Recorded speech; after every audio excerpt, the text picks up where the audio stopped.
Okay, so as New York City shuts down and its residents are ordered to stay as isolated as possible, there's one population that couldn't possibly follow those instructions: detainees on Rikers Island. After the news hit that a corrections officer and an inmate on Rikers have tested positive for COVID-19, advocates started considering the conditions there. Most detainees are locked in filthy intake rooms with dozens of other people for days on end, confined to housing units or dorm style sleeping areas with scores of other people. Today, we're talking to Messiah Rhodes about how mass incarceration in the US becomes deadly in the face of a pandemic. Messiah Rhodes is a host and producer for AJ Plus, currently creating a docu-series on recidivism. Prior to AJ Plus, Rhodes was and continues to be an award-winning associate producer. He was at Vice News before AJ Plus. Messiah, thanks for being with us today. I really appreciate it. Hey, good. Thanks for having me. Yeah. So pretty much, I mean, like people are focused on individual facilities like Rikers and places in Mississippi, but you have to give in greater context. So like you mentioned, covering recidivism. So like even before the pandemic, every year you had about 9 million people coming out of county jails every year. You have about 700,000 people coming out of like prisons. So that's already a population that's coming in and out of jail.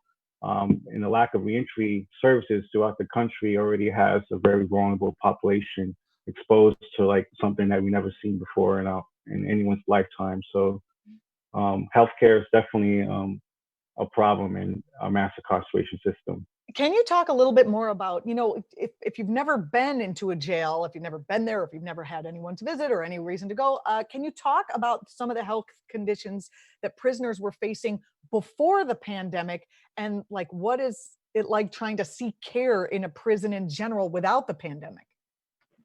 So I mean, like it's supposed to be in the Constitution for prisoners to get health care. I mean, it was like a Supreme Court case in the 70s. It was supposed to like, but that's like, that's on paper. It doesn't really matter when you go into a jail. But plus, over the years, public health care has been privatized on a level, like almost 20 states have private health facilities, like their inmates have to go somewhere else.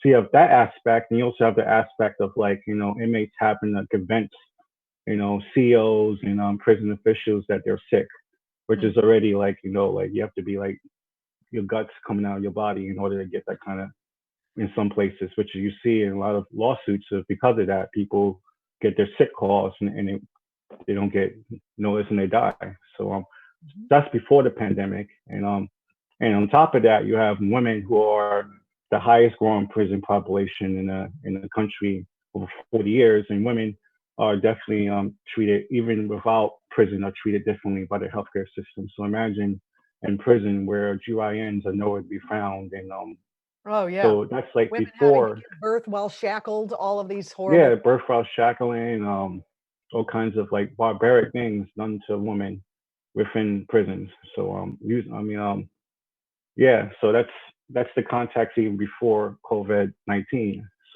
So knowing what we know about these conditions, what would it be like for an inmate at Rikers to try and abide by the CDC recommendations at this time? It's impossible, yes?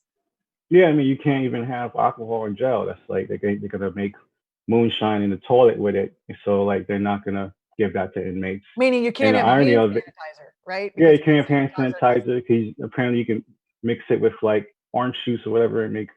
I forgot, some sort of prison cookbook to make a drink out of sanitizer, but it is there. But I doubt that inmates are worried about that when they have a pandemic and they have families that they care about at home and they want to be alive when they come out. What do you make of That's the also fact the that case. So I keep saying President Cuomo, maybe I'm peering into the future. yeah, I mean it's sad that he's showing, even though he has problems himself as a liberal, he's showing more leadership than dinosaur Trump. So that's what's Absolutely. happening. I'm surprised that people don't like him as much as they like Joe Biden, but that's a whole nother. What what Yeah. what do you make of how Cuomo is engaging the prison population in making hand sanitizer to be used in like state facilities and state places, not the prisons, all across the country? What do you think about that? I mean, that's another thing. I mean, prison labor is also an issue before COVID-19. Like, I think the average salary for an inmate is like, less than $1, probably way less than $1 a day, to make things across the country, everything from farming to, um, you know, factory work. So this is just a context of like a prison economic system. I mean, that's why it's probably so easy for them to make those cool labels for the bottles and all kinds of stuff, because it's already been in place a long time ago of this Mhm. kind of prison labor. I mean, you saw Michael Bloomberg during the election use a call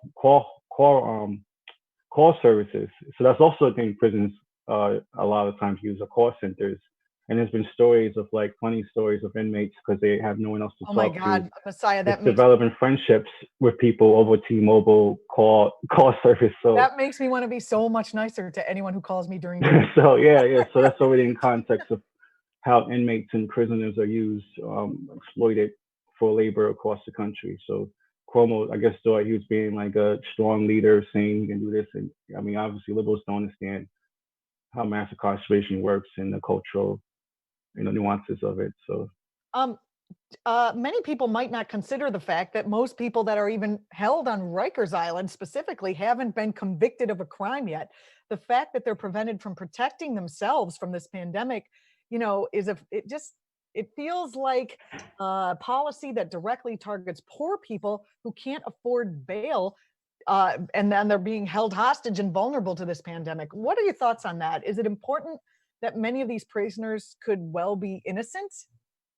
yeah, that's another problem. I mean, that's a concept across the country as well. Like you have in county jail facilities, people who are being held for long extended periods of time, not being charged for anything.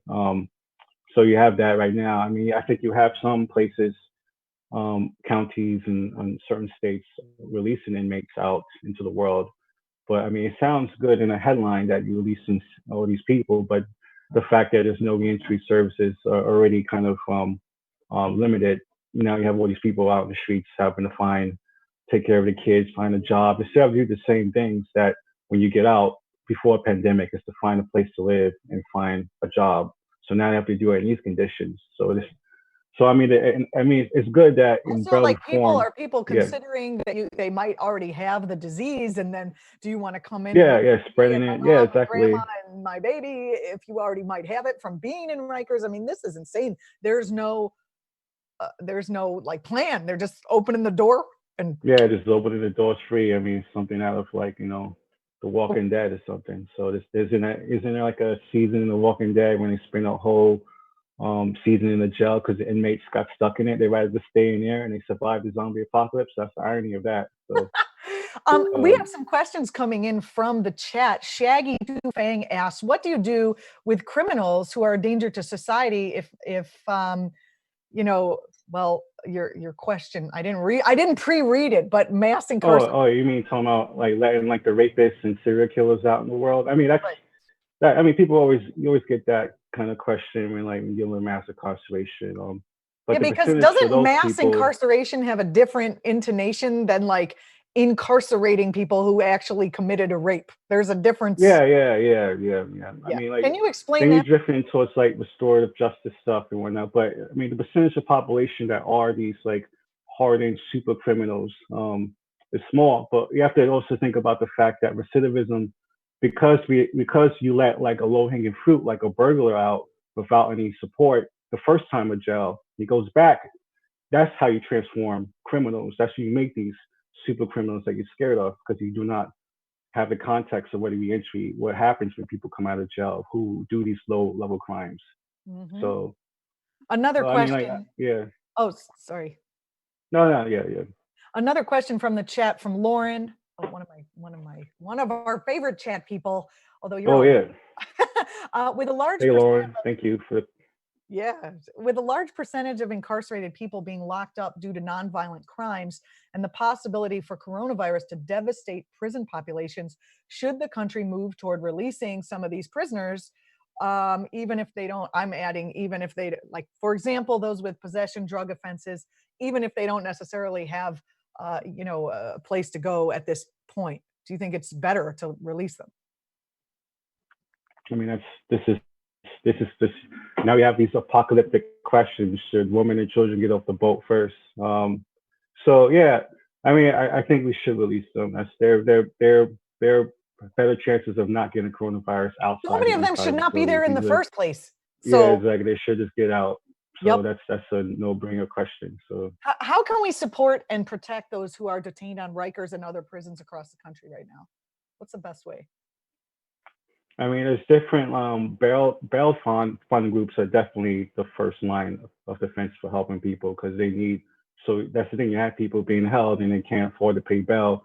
These are keys to let these people out right away, right now, at this moment. So that's the first thing you can do. There's also Shouldn't we the test entry. them? It'd be good if we could test everyone before we just said, "Oh, Yeah, let's," that's you know. the federal problem. We don't have no unless like you're a Brooklyn Nets, you can hire like a private labs facility, which we imagine if we give these reentry services enough money, they could do that. We just be hopeful about that. So there's also reentry services that you can like look up, like in Louisiana, which has like one of the highest prison populations in the country and perhaps the world compared to other countries.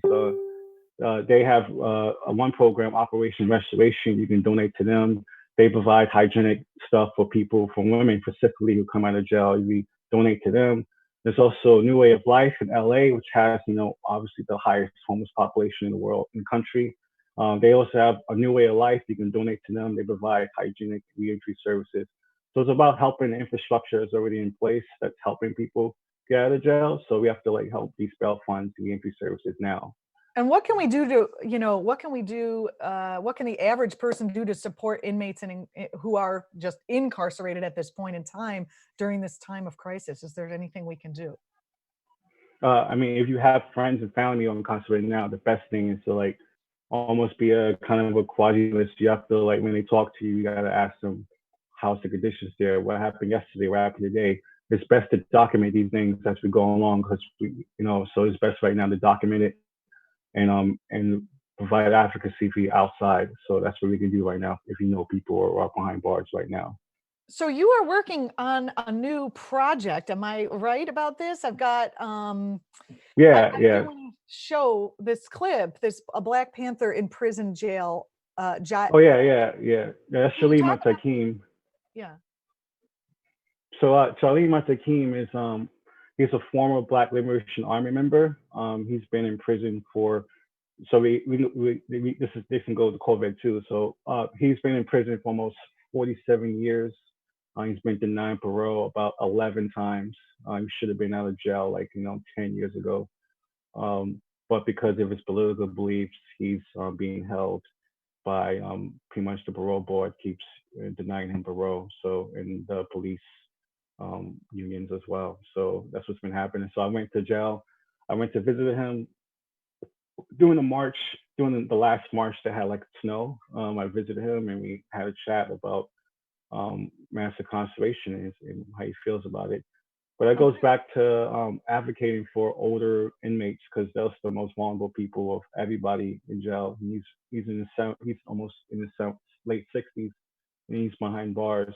Do you So have that time to he stay needs to with get us while out we play the now. clip? I know it's a few minutes long here. Do you have time?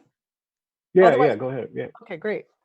yeah. This is like a marathon, Curry Team marathon, right? So Don't we have all we have is time now? Because yeah, yeah, we're yeah, stuck in the house. I got time. Okay, here yeah. we go. Here's the piece.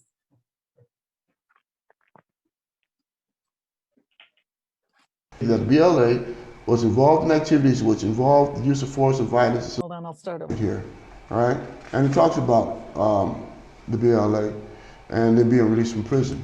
That BLA was involved in activities which involved the use of force and violence, substantially impairing the functioning of both the local and state government and U.S. government and branches that influence the U.S. government, right? BLA has not claimed credit for any illegal activities in the United States for almost 2 years, period. This is 1977, right? The major leaders of the group have been incarcerated for a wide area of crime, and it appears that without their leadership, the BLA is no longer a viable group.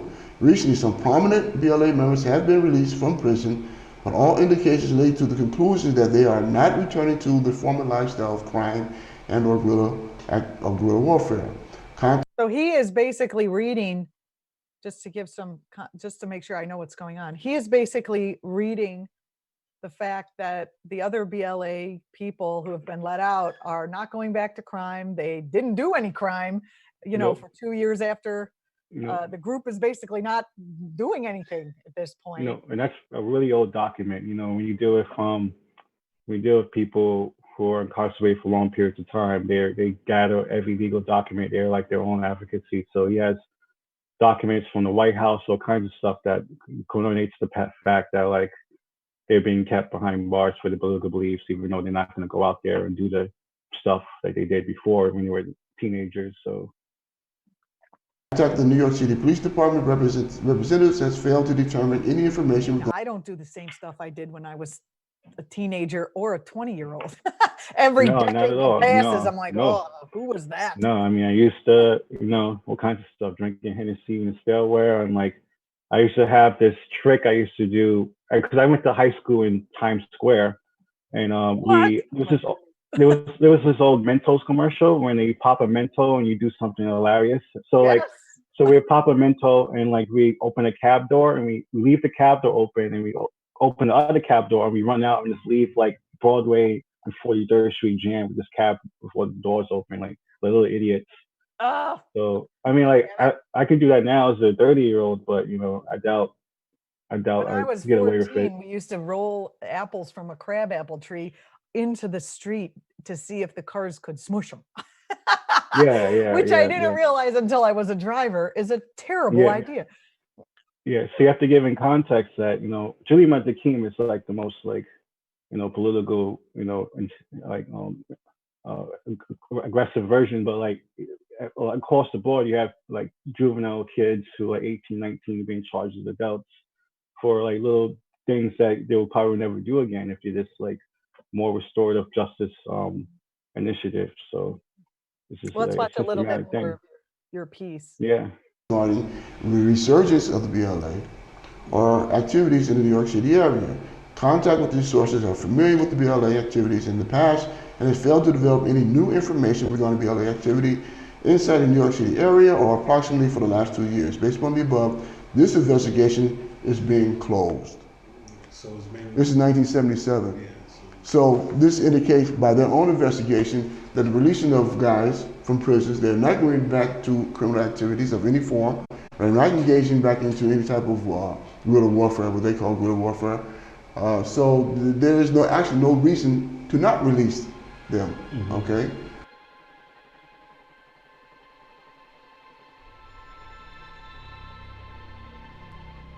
My name is Messiah Rhodes. I have been mailing letters back and forth with Julianna, aka Anthony Bottom, an ex-Black Panther Party Black Liberation Army member who has been denied parole over 10 times and remains imprisoned for over 46 years. I decided to speak with him face to face for the first time. Here's a brief edited version of our conversation out of our 2-hour time limit allowed within the maximum security Sullivan Correctional Facility in upstate New York on March 7th, 2018. My name is Jalil Abdul Mutakim, aka Anthony Bottom. I've been in prison going on 47 years, one of the longest held political prisons in the United States, former member of the Black Panther Party and the BLA. how many prisons have you, like, do you remember how many prisons have you been to over like 40, 50, 40 years? Like, what's the list? The list? Yeah. Want me to name them all? Yeah, you can't. Oh man, jeez. California was Vacaville, Tracy, and San Quentin. New York, I've been Sing Sing, Clinton, Auburn, Attica, Comstock, Green Haven, Shawangunk, did I say Auburn? Elmira, Sullivan. Yeah, that's about it. Yeah, and some of them been to a couple of times. So I've been to Auburn 2 times, 3 times, been to Attica 3 times, been to Shawangunk 3 times, been to Green Haven twice. Yeah. So what's your access to like the news and to like the internet here? What kind of access We do you have no access to internet. That is forbidden. Woo. All right. News, there's television. We have this is not a TV facility, right? So there's a Yeah, so common just room, imagine in a jail common right area now, where they're there's getting watching the of mainstream. television.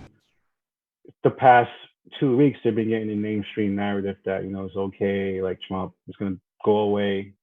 So they haven't got the more panic kind of social media coronavirus stuff we have. So imagine how they feel about it. They must be totally uncertainty. So Well, all of a yeah, sudden Trump has switched his tune like, oh, wait, it's a panic. yeah. Good God. So I'm going to put the the link fact that to yeah, this interview into our chat for folks who want to watch the entirety of it. And maybe we'll watch it at the end of our piece. Yeah, this is amazing. This is amazing, Messiah. What was your takeaway from your time speaking to this person whose oh name Jolie, we're getting it yeah. wrong? I mean, it makes me think.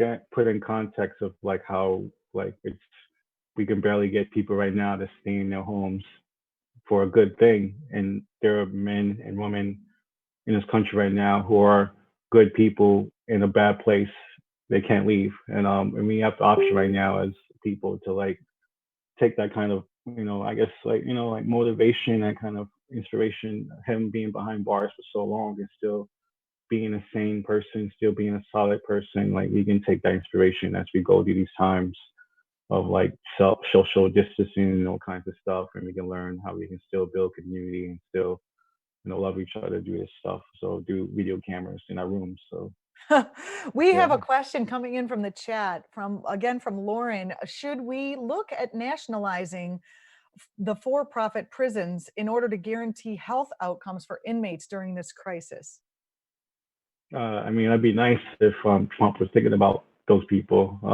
He's barely thinking Yeah, about employees. yeah. That's it. He Wall thought Street is about all he's the thinking. first group he thought about was the cruise ships and the airliners and the oil company. That's the first people he thought about. So we got a long line down the list, but it'd be nice. Nice to get rid of all the jails. That'd be great in the long run. But yeah, I mean, the fact that over 20 states have privatized health their health services, and the fact it's privatized, there's no really oversight of what's happening with those medical services, private medical services throughout jail. There definitely needs to be private, more public, more public by the federal level or the state level.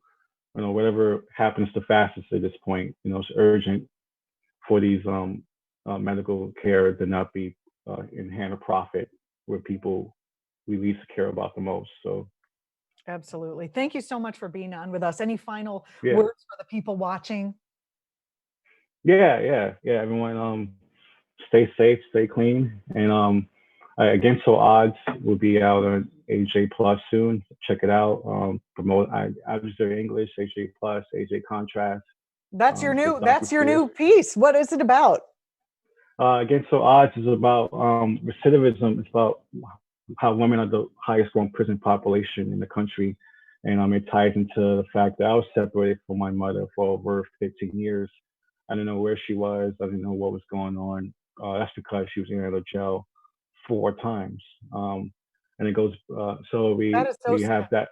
that. Yeah. So, we've been reunited for almost, it's going to be more years we've been reunited than we were separated soon. So we have That's this context of relationship that we kind of explore in the documentary. We also explore what services are needed for people when they get out of for women and people who get out of jail or prisons. They need education. They need ways to stay in contact with their families, reconnect with their families. They need health care, and they also they need jobs. So and housing, these are crucial things that normal people now during the coronavirus have to struggle with, and now we're gonna have people who are coming out of jails and prisons have to deal with the same thing. So we're all in this together when it comes to that. So Against All Odds is about recidivism amongst women, it's an uplifting story. It shows how people can overcome anything. So Against All Odds. It's coming out on AJ Plus. yeah, AJ Plus, Algebra English, and AJ Contrast is gonna be tweeted and Congratulations. That's that kind of fantastic. stuff. Yeah. Well, we look forward to that, Thank and we you. will definitely watch it. I'm getting some folks in the chat saying, thank you, Messiah Rhodes. Thank you for coming on, saying that they are grateful to you to come to be on our channel and talk about these things. Thank you so much, and I thank you. Yeah, follow Look me forward to on seeing Twitter. out Thank there. you. Yeah, I'm Well, around. Yeah, Messiah, what's your Twitter handle? I think we have oh, it. it's just Rhodes Messiah. You can see on my Rhodes Messiah. We have that on our Facebook page, but I'm going to put it right in here in our Twitch yeah, chat to make sure that everybody can follow. Definitely follow. You don't want to not do that. yeah, What are yeah. you going to do for the Thank rest you. of the day? I'm gonna go for a run in Prospect Park. I'm 2 blocks away from Prospect Park, so Me go too. for a run. That's where I am. Yeah, Are you we gotta stay. neighbors? Yeah. I go for a run. I've been trying to run in the trails now, figure out all the different trails. I've been Oh kind of yeah, getting lost that's what I in the did. park. I'm like, I'll just stay off the road where the Yeah. people Now I'm are. staying off the road now, and I make a smoothie, and then I go back and panic over the news, and then I go do some reading, and yeah. So I love Brooklyn it's been because like, I'm neighbors with like most of the guests. yeah. It's cool. Yeah, it now feels more like a '90s sitcom now. Like people are coming, like, yeah, actually visiting and stuff, and Thank you so yeah. much. Thanks for coming on, and we'll have you back again, of course. Yeah. Thank you. All right. All right. Bye.